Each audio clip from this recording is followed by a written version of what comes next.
हाँ जी, हाँ जी,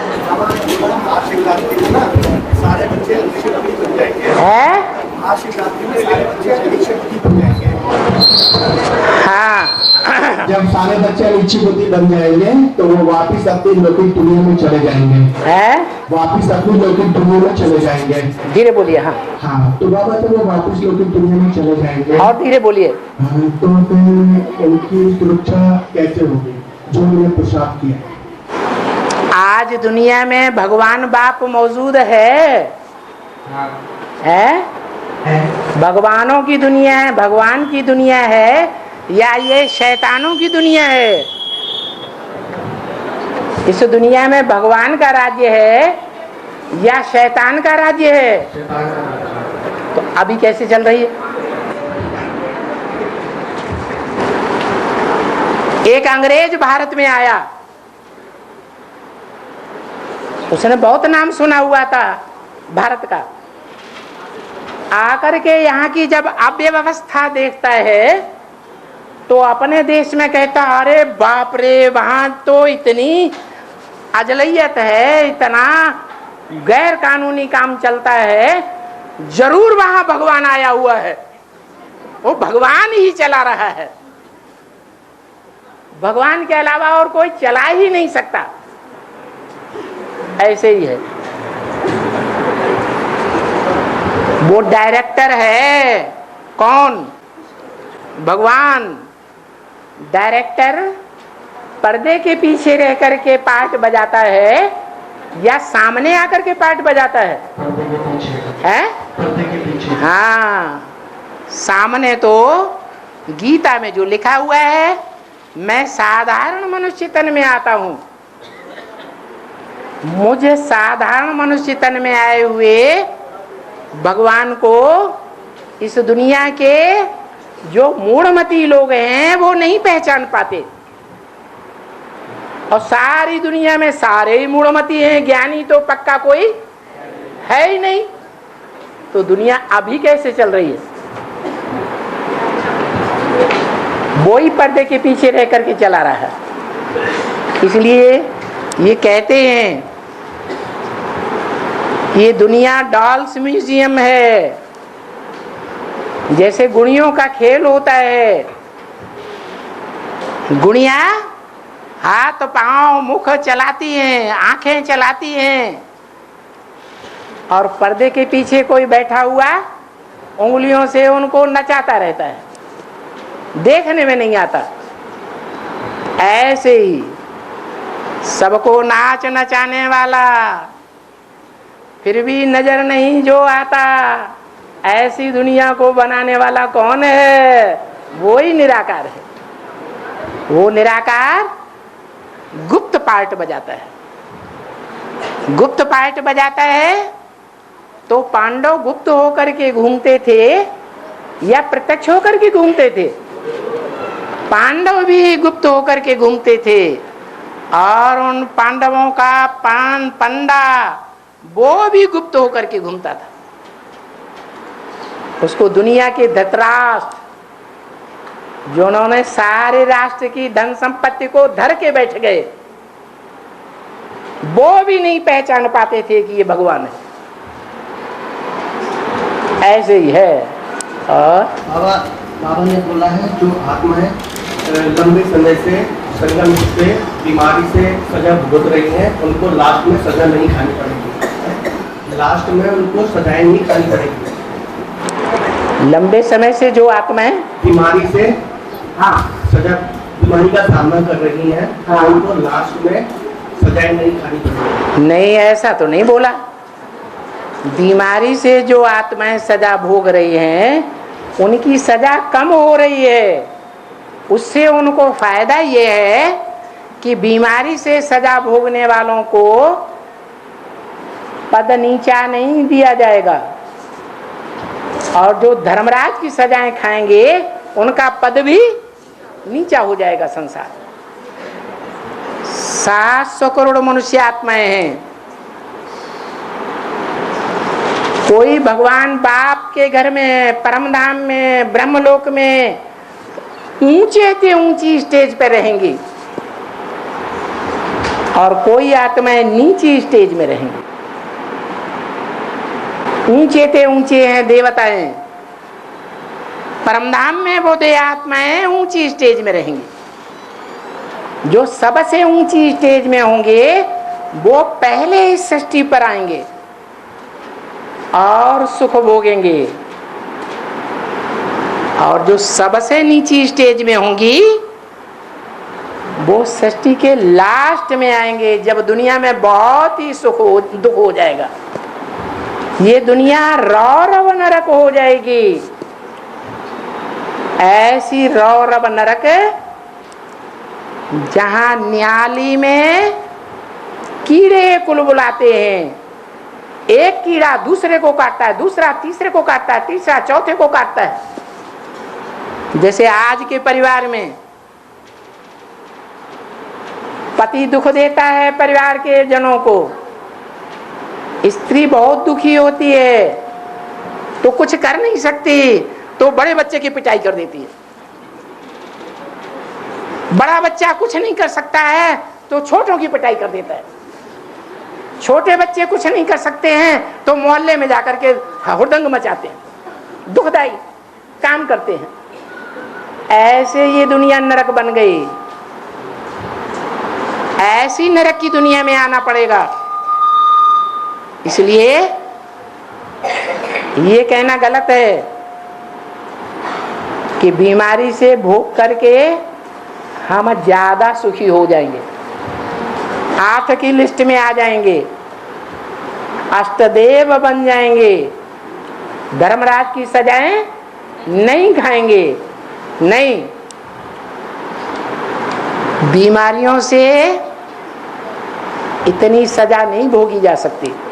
हाँ, कुछ वजन कम हो जाएगा, उसका फायदा ये होगा कि पद नीचा नहीं होगा। और धर्मराज सजाओं से सजा की सजा खाओ और फिर पद भी नीचा हो जाएगा। और बाबा ने बोला है कि मैं तो भाव को पकड़ता हूँ। बाबा ने बोला है भाव को पकड़ता हूँ। जब कोई बच्चा बाबा को याद करने लगता है टीवी के सामने, तो अनेक आत्माएं आके उसको डिस्टर्ब करने लगती हैं, लेकिन उस आत्मा में इतनी पावर नहीं है कि वो जल्दी से उन संकल्प को हटा दे। लेकिन बाबा के फोर्स से वो उस आत्मा को, उन संकल्पों को हटाने में कामयाब हो जाती है और फिर बाबा को याद करने लग जाती है। तो बाबा वो जो बच्चा याद कर रहा है और जितने टाइम भी उसने याद किया है, तो वो उसकी याद सफल हुई या असफल हुई? बाबा तो कहते हैं मुझे सबसे वो बच्चे बहुत प्यारे हैं जो सेवा में लगे रहते हैं, ईश्वरीय ज्ञान देने की सेवा में लगे रहते हैं। उन बच्चों को मैं खुद याद करता हूँ, और जिन आत्मा रूपी बच्चों को भगवान बाप याद करेगा, उनकी याद तीखी हो जाएगी या धीमी रहेगी? है तीखी याद हो जाएगी। और जिनकी तीखी याद हो जाएगी तो वो याद करते समय या दूसरों को ज्ञान देते समय याद की पक्की प्रैक्टिस होने के कारण भगवान की याद में तल्लीन होकर के ज्ञान देंगे, या देह की याद में, देहधारियों की याद में ज्ञान देंगे। तो बाबा तो बोलते हैं हिम्मते बच्चे मददे बाप। बच्चे 1 कदम बढ़ाएंगे तो मैं 100 कदम बढ़ा करके आगे आऊंगा। तो जो बच्चे ईश्वरीय सेवा में हिम्मत करते हैं और हिम्मत करने पर भी कोई ऐसे सामने आ जाते हैं ज्ञान लेने वाले तीखे व्यक्ति, जो ऐसे तीखे तीखे प्रश्न करते हैं कि उन प्रश्नों का जवाब वो आत्मा नहीं दे पाती है और बाबा की याद में रहती है, क्योंकि उन्हें अपना अहंकार नहीं है क्या कि मैं ज्ञान देने वाला हूं, ज्ञान मेरा है। निरहंकारी होकर ज्ञान देते हैं या अहंकारी होकर ज्ञान देते हैं? निरहंकारी होकर के ज्ञान देते हैं। तो भगवान बाप उनमें स्वयं प्रवेश करके दृष्टि की पावर देते हैं, वाइब्रेशन की पावर देते हैं, वाचा की पावर देते हैं और उस सामने वाले जिज्ञासु को संतुष्ट कर देते हैं। लेकिन कोई ये नहीं कह सकता कि मेरे अंदर भगवान बाप आया, क्योंकि इस बात का कोई प्रूफ होता ही नहीं। और याद के समय जो वो नेगेटिव संगीत पाते हैं उनका हाँ, मन जो है अच्छे संकल्प भी करता है और मन बुरे संकल्प भी करता है। जब कलयुग के अंत में भगवान बाप इस सृष्टि पर आते हैं मुकर्रर रथ में, तो जो याद करने वाले बच्चे हैं उनका मन चलायमान होता रहता है। चंचल मन बुद्धि होने के कारण माया प्रवेश कर जाती है। उसका नाम ही है माया। माँ माने नहीं, आया माने आया, ना आया होता तो अच्छा था। भगवान की याद इतनी श्रेष्ठ कि जिससे श्रेष्ठ दुनिया में और कोई कर्म होता ही नहीं, और उसके बीच में वो आ गई, तो जो माया आ गई वो वास्तव में माया कोई स्त्री नहीं है, वो माया हमारी कमजोरी है।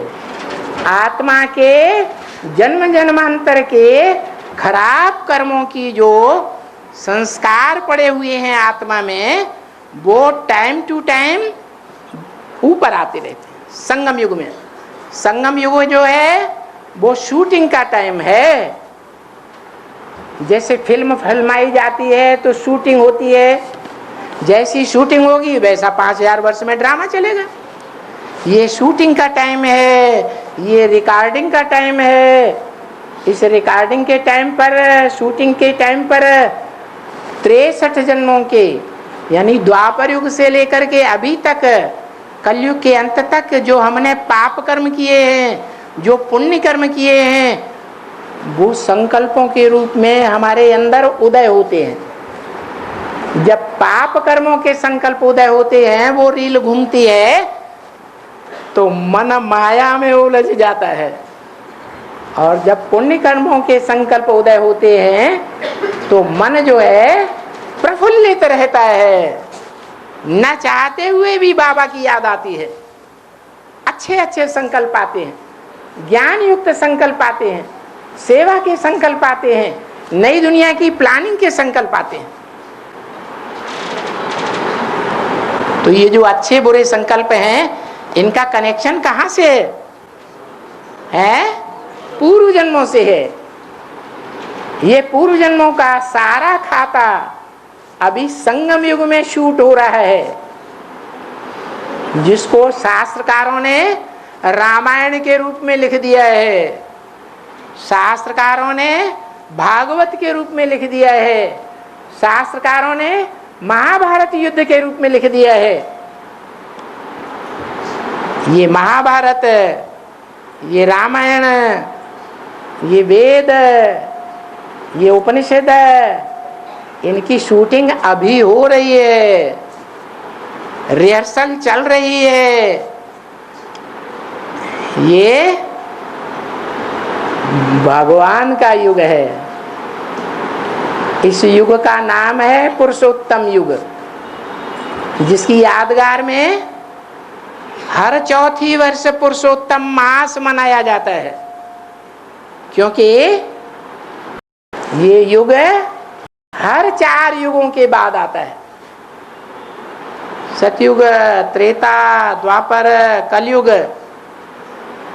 4 युगों के बाद ये संगम युग होता है। इस संगम युग में भगवान बाप आकर के नर को नारायण जैसा पुरुषोत्तम बनाते हैं, पुरुषों में उत्तम बनाते हैं। पुरुष आत्मा को कहा जाता है। मनुष्य आत्माओं में सर्वोत्तम है नारायण, जो विश्व का मालिक बनता है, तो ये पुरुषोत्तम युग कहा जाता है। इस युग का निर्माण भगवान बाप आकर के करते हैं। अब नेगेटिव संकल्प की सजा नहीं मिलती है क्या? है जो नेगेटिव संकल्प आ रहे हैं या आपके इसमें, तो उनकी सजा नहीं मिलती है क्या? पहले जो आदि का पुरुषार्थ है, जिस समय पुरुषार्थी को बच्चा बुद्धि कहा जाएगा, उस बच्चा बुद्धि में कोई बच्चे पाप कर्म करते हैं, उल्टा काम करते हैं, तो उन बच्चों को सजा कम मिलती है या ज्यादा मिलती है? कम सजा मिलती है। ऐसे ही यहाँ भी है, जिन बच्चों ने ज्ञान में आने के बाद पूरा ज्ञान नहीं उठाया है, बच्चा बुद्धि होकर के रहे हैं, बेसिक नॉलेज उठाई है, गहराई से नॉलेज नहीं उठा सके हैं, गहरी पढ़ाई नहीं पढ़े हैं, बालिग नहीं बने हैं, नाबालिग बच्चे के रूप में हैं, तो उनकी सजा कम है। उनके जो संकल्प चलते हैं वो परिपक्व संकल्प नहीं है, ज्ञान युक्त, इसलिए सजाएं कम हैं। और जब ज्ञानी बन जाते हैं, पक्के ब्राह्मण बन जाते हैं, तो पक्के ब्राह्मण बनने के बाद ज्ञानी कहे जाएंगे या अज्ञानी कहे जाएंगे? अज्ञानी जो कर्म करेगा उसकी 1 गुना सजा। पिछले द्वापर युग और कलयुग में जो हमने जन्म जन्मांतर कर्म किए, उनकी 1 गुना सजा थी। और अभी ज्ञानी बनने के बाद, संसार में ये घोषणा करने के बाद कि हम भगवान के बच्चे हैं, हमने भगवान बाप को पहचान लिया है, और फिर भी अगर पाप कर्म खुद ही करते हैं तो उनको ज्यादा सजा मिलेगी या कम मिलेगी? तो संकल्पों की भी सजा मिलती है। संकल्पों से वाइब्रेशन बनता है, और वाइब्रेशन से भी सृष्टि पैदा होती है। जैसे सतयुग में देवताओं की सृष्टि ज्ञानेंद्रियों से होती थी। आंखें ज्ञानेंद्रियां हैं, मुख ज्ञानेंद्रिय है, तो ये सृष्टि का निर्माण हो रहा है। ब्रह्मा के द्वारा 4 पुत्र जो पैदा हुए, वो इंद्रियों से पैदा हुए या संकल्प से पैदा हुए? संकल्प की शक्ति। जिस संकल्प की शक्ति से वो बीज रूप आत्माएं, जो सारी मनुष्य सृष्टि की बीज हैं, देवता धर्म का भी उसमें बीज है, इस्लाम धर्म का भी बीज है, बौद्ध धर्म का भी बीज है, क्रिश्चियन धर्म का भी बीज है। चारों प्रकार के धर्मों का बीज ब्रह्मा के द्वारा सृष्टि के आदि में ही उत्पन्न हो चुका था। वो आत्माएं अगर श्रेष्ठ संकल्प करेंगी तो श्रेष्ठ संकल्प का उनको अच्छा उजूरा मिलेगा, और अज्ञान युक्त भ्रष्ट संकल्प करेंगी तो उसका भी उजूरा मिलेगा। बाबा, कन्या माता संतोषी माता का व्रत रखती है? कन्या माता संतोषी माता का व्रत रखती है। हाँ। तो उसमें एक शर्त होती है, अगर खटाई खाई तो खट्टा खाया तो ये व्रत खंडित हो जाएगा। बिल्कुल बाबा, उसका मतलब? वो तो खट्टा खाने की बात है, स्थूल बातें सारी भक्ति मार्ग में उठाई है। किसी को ऐसी बात कह दो जिससे उसका दिल खट्टा हो जाए, तो खटाई खाई या मिठाई खाई है? खटाई खाई। इसलिए अगर कोई उल्टी पलटी दिल खट्टा करने वाली बात करता है तो बाप कहते हैं कि एक कान से सुनो और दूसरे कान से निकाल दो। Hear no evil, don't care कर दो। क्या दुख लेना नहीं है और दुख देना भी नहीं है। तो एक बात तो जल्दी पक्की कर लेते हैं कि हम किसी को दुख नहीं देंगे, लेकिन दुख लिया क्यों? दुख लिया इसका मतलब खट्टा खाया। गीता में भी, मनुष्यों की गीता जो सर्वश्रेष्ठ गीता मानी जाती है, उसमें भी लिखा है यस्मान नोद्विजते लोको लोकान नोद्विजते च यः। जो लोगों से परेशान नहीं होता, उद्वेग को प्राप्त नहीं होता, ऐसा व्यक्ति जो दूसरों से परेशान नहीं होता और जो दूसरों को परेशान करता भी नहीं।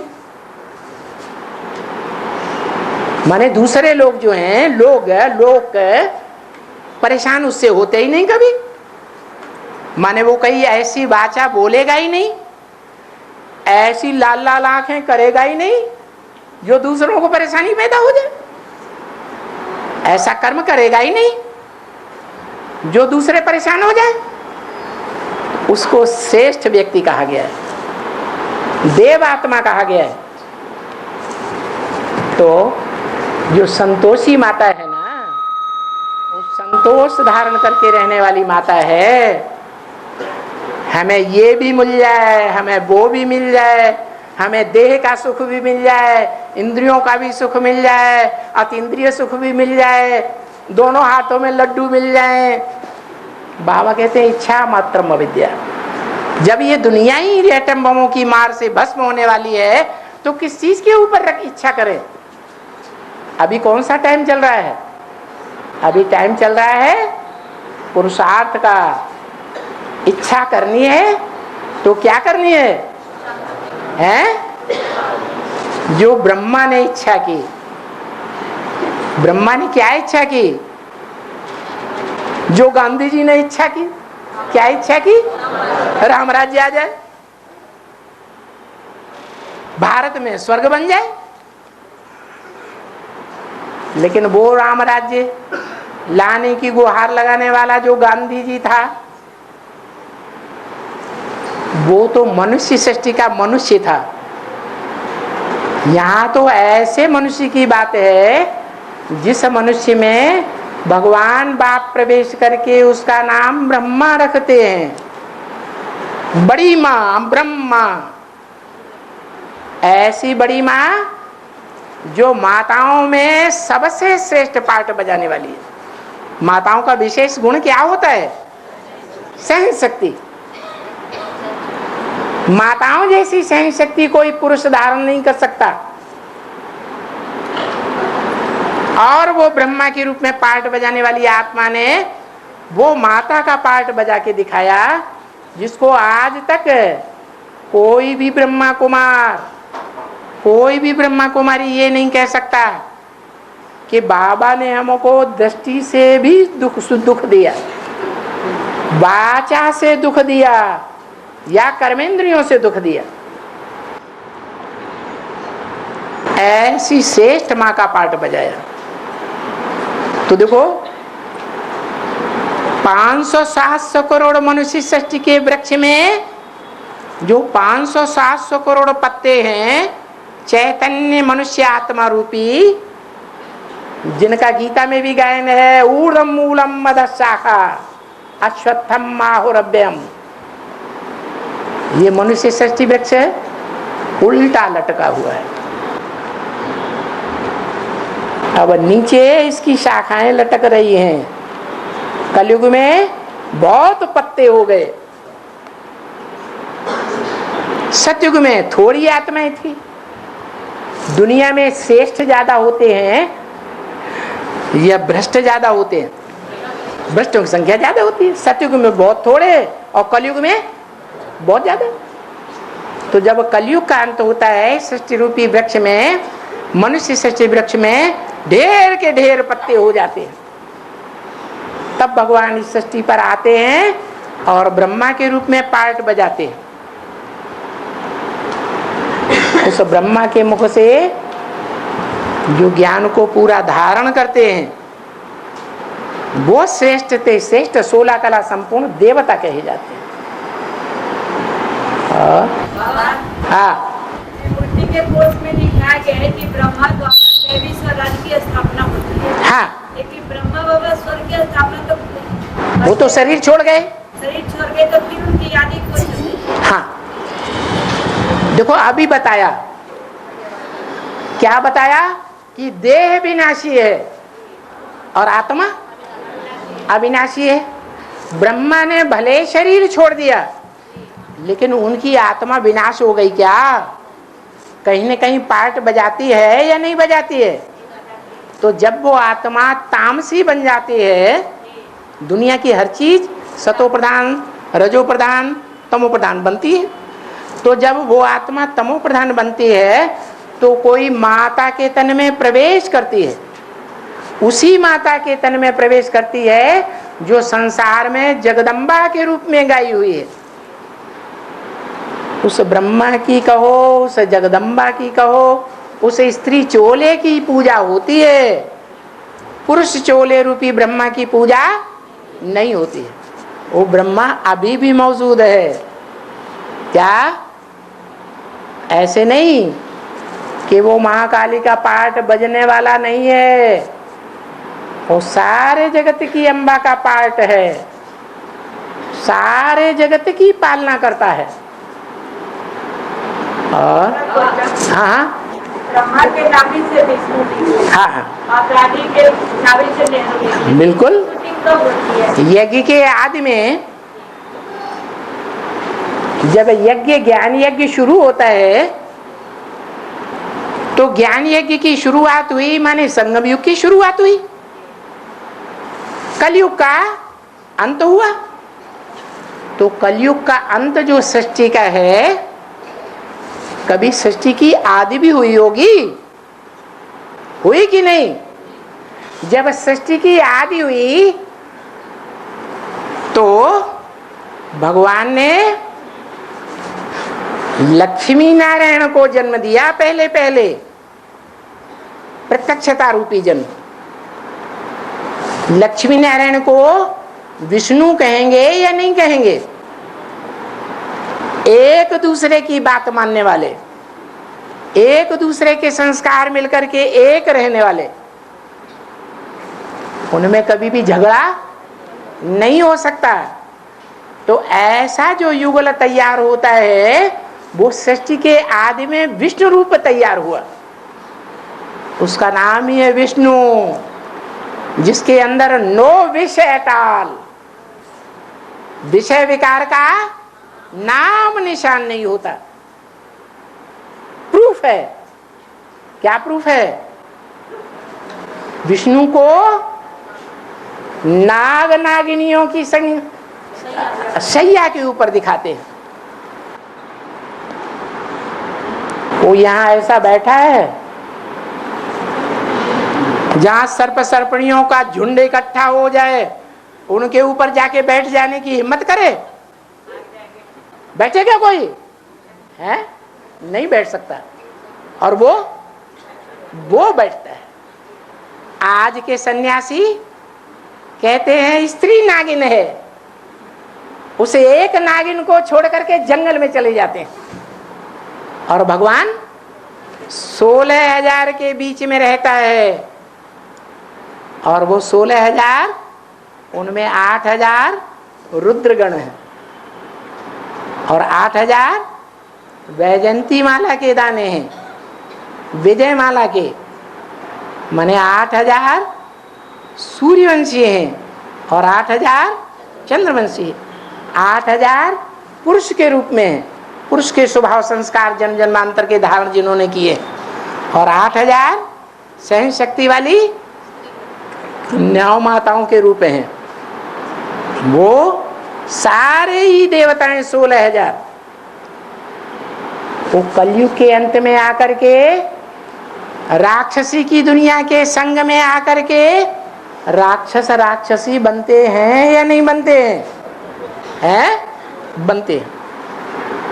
कोई बड़े आदमी का बच्चा हो और वो बिगड़ जाए कुसंगत में आकर के, और छोटे आदमियों के बच्चे हों वो भी कुसंगत में आकर के बिगड़ गए, तो ज्यादा कौन बिगड़ेगा? है बड़े आदमी का।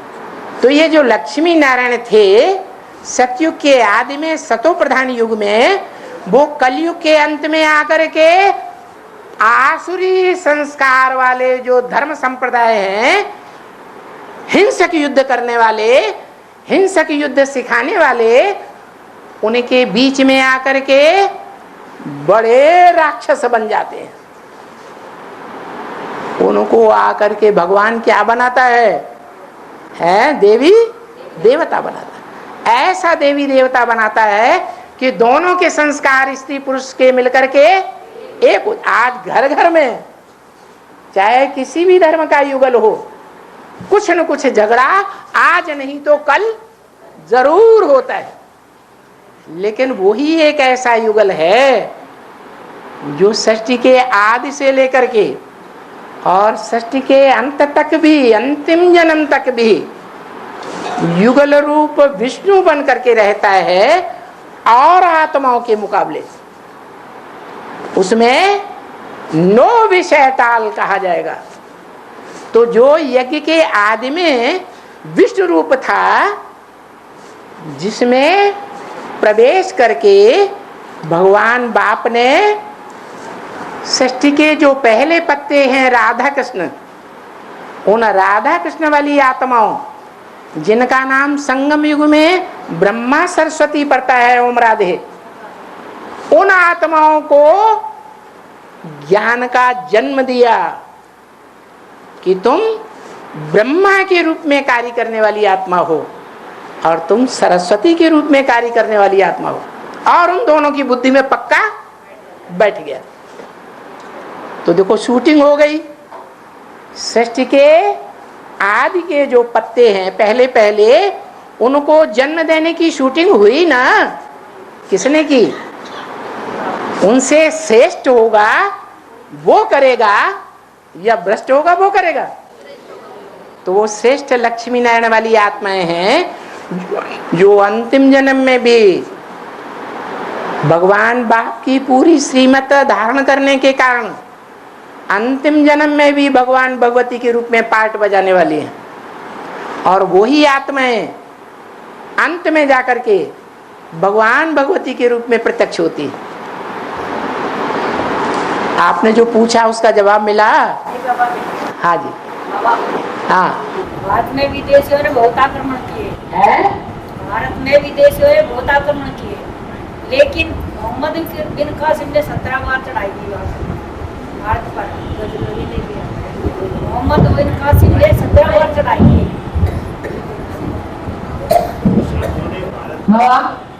भारत में विदेशियों ने बहुत आक्रमण किए, हाँ जी, लेकिन मोहम्मद बिन कासिम ने 17 बार आक्रमण किया। बिन कासिम ने नहीं, हाँ जी। हिस्ट्री में 1300 वर्ष पहले जब कलयुग शुरू होने वाला था, तो कलह युग की शुरुआत उस मुसलमान ने की थी जिसने पहले पहले आक्रमण किया हिंदुस्तान पर। उसका नाम था मोहम्मद बिन कासिम। उसके बाद सतो प्रधान सात्विक कलयुग जब समाप्त हुआ, तो जिसका नाम आप लेना चाहते हैं गलत नाम ले रहे हैं, मोहम्मद गौरी, वो कोई दूसरा था जी। सुने, आक्रमण किया। कलयुग की सतो प्रधानता समाप्त होने के बाद 300-400 वर्षों के बाद, और उसने जो आक्रमण किया वहां से कलह युग शुरू हो गया जोर से। भारत के राजाओं में जो मुख्य राजा था पृथ्वीराज चौहान, वहां से हारना शुरू हुआ। और जो बड़े से बड़ा मंदिर था सोमनाथ मंदिर, उसको भी लूट लिया गया। फिर मुसलमानों ने लगातार मंदिरों को मस्जिद बनाना शुरू कर दिया। लेकिन बाबा लड़ाई तो एक दो बार में खत्म हो जानी चाहिए ना? लड़ाई तो एक दो बार में खत्म हो जानी चाहिए। नहीं, 17 बार। ये कलयुग जो है वो एक बार में कलह खत्म हो जाती है या लंबा समय चलता है? कलह युग थोड़े समय का है या लंबे समय का है? लंबे समय का है, तो लंबे समय तक लड़ाई भी चलती है। और हाँ, मुसलमान में अल्लाह ताला क्यों कहते हैं? अल्लाह का मतलब ऊंचा, क्या? ऊंचे ते ऊंचा। वही ऊंचे ते ऊंचा जो इस सृष्टि में सबसे ऊंचा बादशाह बनता है, विश्व का पिता बनता है, हर हर महादेव शंभो काशी विश्वनाथ गंगे बनता है। वो विश्वनाथ क्या करता है? अभी आपने पूछा ना अल्लाह क्यों कहा जाता है? तो बुद्धि का ताला खोलता है। हाँ, वो विश्वनाथ जो है संसार में सबसे ऊंचा राज्य करता है। हिंसा का राज्य नहीं करता, प्यार का राज्य करता है। प्यार से सारी सृष्टि को कंट्रोल करता है और सारी मनुष्य आत्मा इस सृष्टि की उसको भगवान बाप मान करके याद करती हैं और मुक्ति जीवन मुक्ति पाती है। बाबा मुस्लिमों को कितना भी समझाओ समझते ही नहीं। कौन? जैसे उनको अगर बताना चाहो तो वो समझते किसी नहीं। एक बात बताओ, प्योरिटी से यूनिटी बनती है या इम्प्योरिटी से यूनिटी बनेगी? तो हमारे अंदर जितनी प्योरिटी दृष्टि की होगी, हमारे अंदर जितनी वाचा की प्योरिटी होगी, हमारे अंदर जितनी कर्मेंद्रियों की प्योरिटी होगी, उतना हमारा प्रभाव दूसरे के ऊपर पड़ेगा। नहीं होगी तो नहीं। इसका प्रूफ है देवियों में सबसे ऊंची देवी कौन? 9 देवियों में सबसे ऊंची देवी कौन सी है?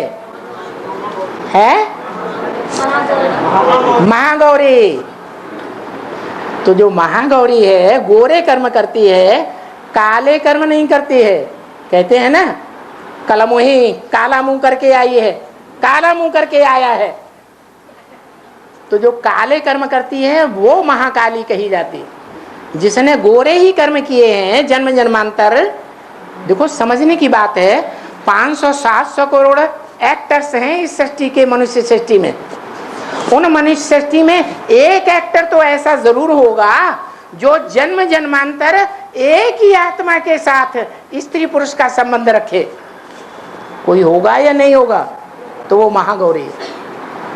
वो आत्मा कभी अपवित्र बनती ही नहीं है औरों के साथ।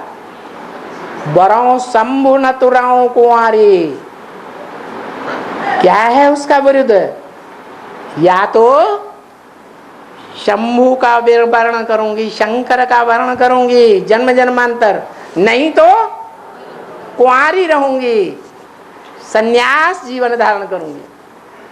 तो ऐसी जो आत्मा है वो जब अंत में निकलती है तो सारे भारत पर राज्य करती है, भारत माता कही जाती है। जिसकी शूटिंग कलयुग के अंत में अंग्रेजों ने जो फॉलो किया है कृष्ण को, कृष्ण और क्राइस्ट की राशि मिलाते हैं ना, तो क्रिश्चियन धर्म में भी ये बात देखी गई है कि महारानी विक्टोरिया निकली, जब उसका नाम क्या, विक्टोरी, यह जब भारत में आई तो उसके आने से ही सारे भारत में राज्य हो गया।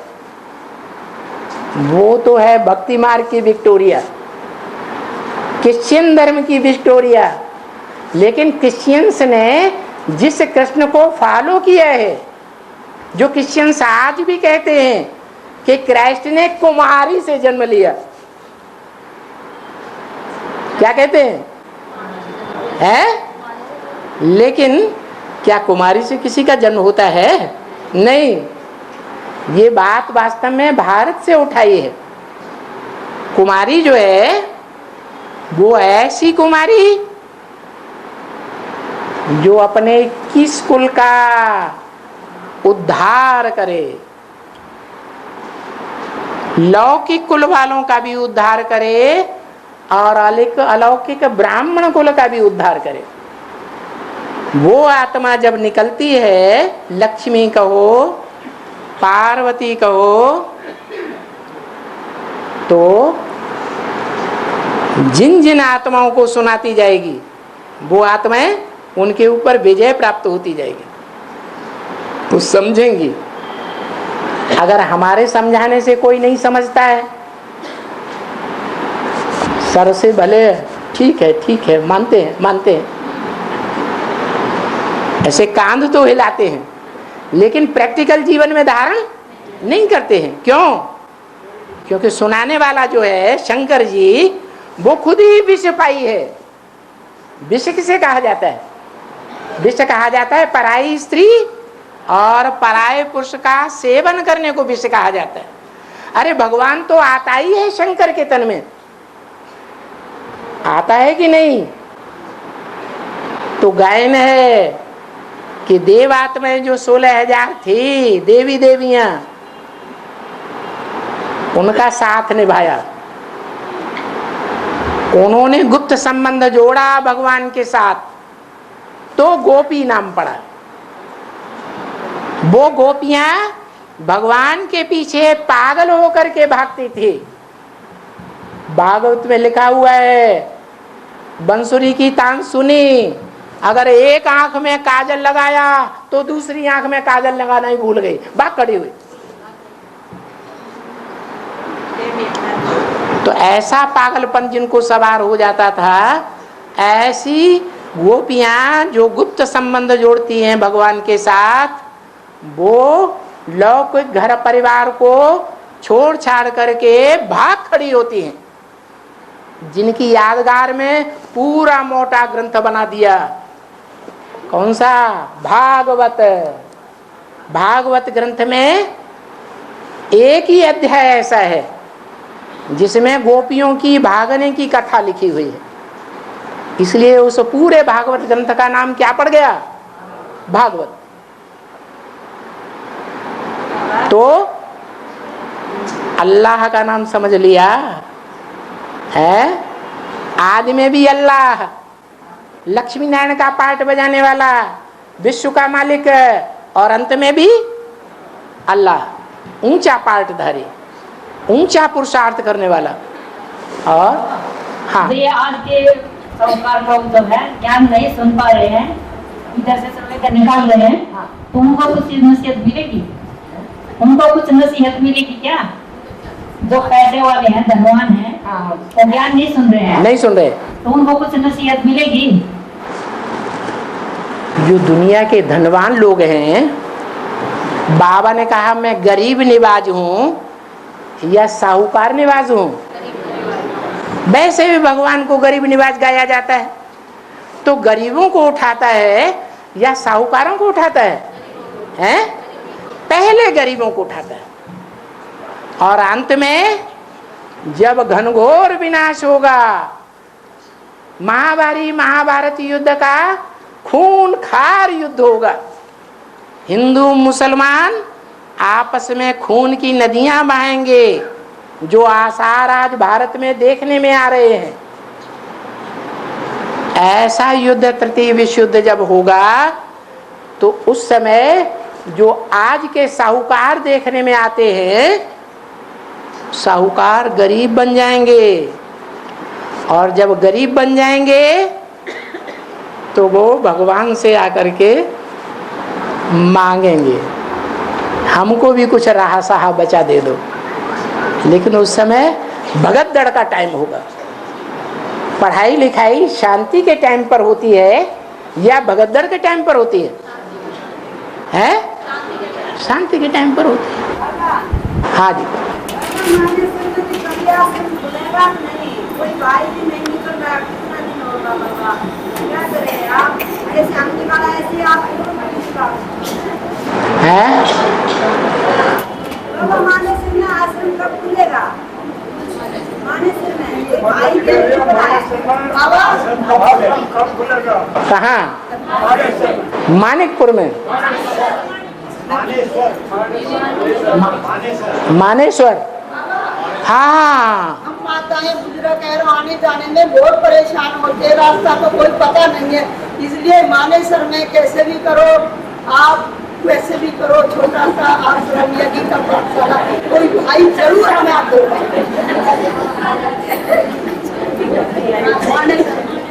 देखो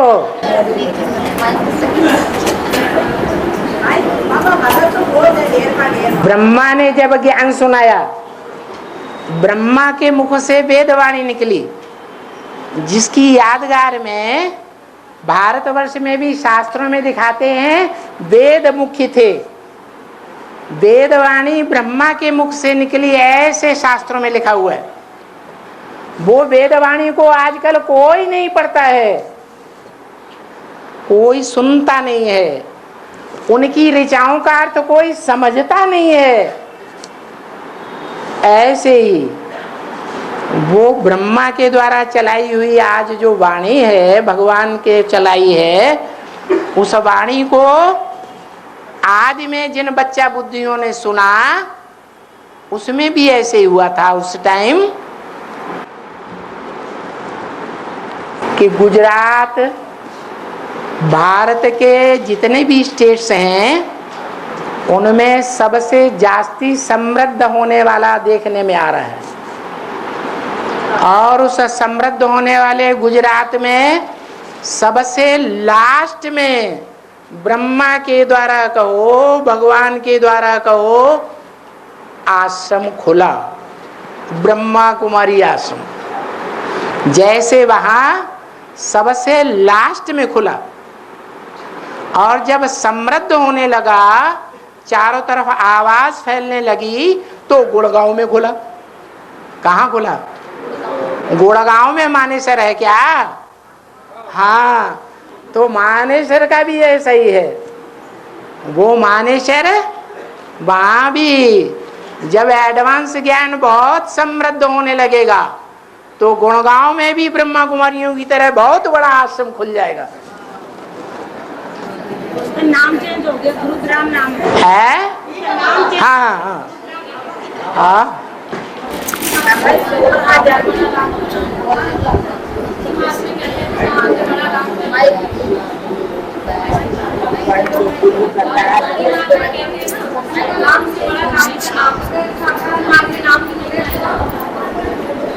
राम से बड़ा राम का नाम। लेकिन वास्तव में इसका राज ये है, शास्त्रों में जितने भी नाम हैं, वो सब उन आत्माओं ने जो पार्ट बजाया, जो काम किया, उस काम के आधार पर नाम पड़े हैं। जैसे युधिष्ठिर युद्ध में आदि से लेकर अंत तक जो स्थिर रहा, हिला नहीं। जैसे कहावत है, देहम वा पातयामि कार्यम वा साधयामि।